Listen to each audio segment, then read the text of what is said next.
my baby sister Poppy. Poppy, can you say hi? Hi. And today, we have breaking news. Bird flu may have reached Ireland. There was a duck found in County Wexford. It can't fly, but the animal was alive. We believe it has the bird flu virus.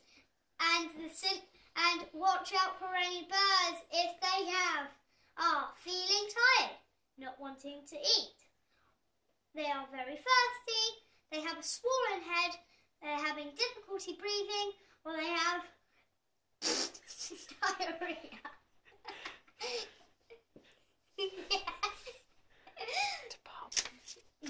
ICSO reports to the Department of Agriculture.